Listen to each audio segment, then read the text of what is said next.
చంద్రబాబు నాయుడు గారు పెంచే కార్యక్రమం చేస్తున్నాడు. తొమ్మాయి దగ్గాయి వాళ్ళు వీళ్ళు ఆయనకు కావాల్సిన అందరూ ఈ స్కామ్లు దొరబడుతున్నారు. బెల్ట్ షాపులు పెడుతున్నారు, పర్మిట్ రూములు పెడుతున్నారు, ఉన్నదాని మీద ఇంకొక 10 రూపాయలు అదనంగా వేసి అమ్ముతున్నారు, రాత్రులు అమ్ముతున్నారు.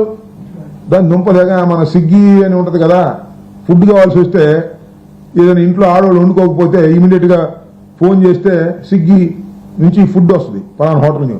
ఇప్పుడు ఏ బ్రాండ్ కావాలంటే ఆ బ్రాండ్ స్విగ్గీ లాగా ఇంటికి తీసుకొచ్చి పరిస్థితి తీసుకొస్తున్నారు. అంటే బాగా తాగండి తాగండి తాగండి అనేటువంటి కార్యక్రమం చేస్తున్నారు. అప్పుడు స్కాములు జరుగుతాయా, ఇప్పుడు స్కాములు జరుగుతాయి నేను అడుగుతా ఉన్నా. నియంత్రణ చేసేటటువంటి కార్యక్రమం చేస్తే స్కాములు జరిగినాయి అంటున్నారు. ఏమి లేవు, స్కాములు లేవు, ఏమి లేవు. ఏదో గుడ్డగాల్చి ముఖాన వేసి జగన్మోహన్ రెడ్డి గారికి సన్నిహితంగా ఉన్న వాళ్ళని అరెస్ట్ చేసేసి జైల్లో పెట్టేస్తే గడగడగడలు ఆడిపోతారు అని భ్రమిస్తున్నాడు చంద్రబాబు నాయుడు గారు. వాళ్ళ అబ్బాయి పులి మీద స్వారీ చేస్తున్నాడు చంద్రబాబు నాయుడు గారు వాళ్ళ అబ్బాయి. పులి స్వారీ ఆగిపోతుంది, నేను ఎప్పుడో సరే టక్కన ఆ పులి మిమ్మల్ని ఏంటో గుర్తుపెట్టుకోమని మనవి చేస్తున్నాం. ఒక దుర్మార్గమైనటువంటి కార్యక్రమాన్ని ఇవాళ రాష్ట్రంలో మీరు ప్రారంభించారు. ఎక్కడ చూసినా పేపర్లు చూసినా ఏముండాలంటే వాడరెస్టు వీడరెస్టు, వాళ్ళకు బెయిల్ రాలేదు వీళ్ళకి బెయిల్ వచ్చింది అనేటువంటి కార్యక్రమాలే తప్ప ఈ స్కీమ్ అమలు కాలేదు ఆ స్కీమ్ అమలు కాలేదని రాయకూడదు. ఇక దీనిలోనే పడిగొట్టుకోవాలి ప్రజలందరూ కూడా.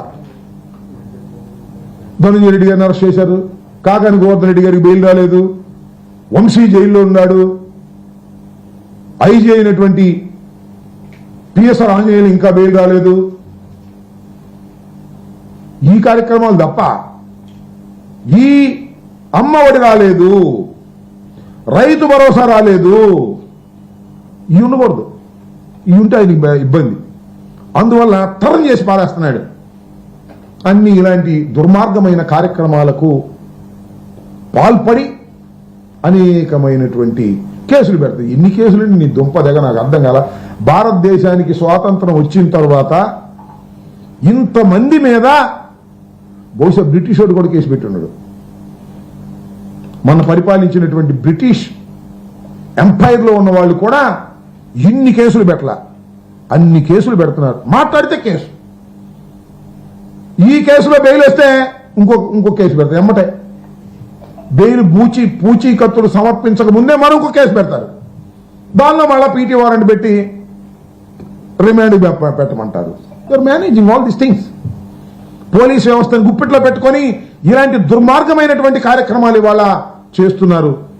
ధనంజయ రెడ్డి గారు, కృష్ణమోహన్ రెడ్డి గారు మరి నిన్న సాయంత్రం సుప్రీంకోర్టు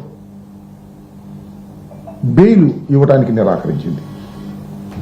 ఎందుకంటే ఏదో కేసు పెట్టారు కదా, దాని మీద ఎంక్వైరీ జరుగుతూ ఉంది కదా, ఈ దశలో సుప్రీంకోర్టు మేము దీనిలో ఇన్వాల్వ్ కావని చెప్పారు.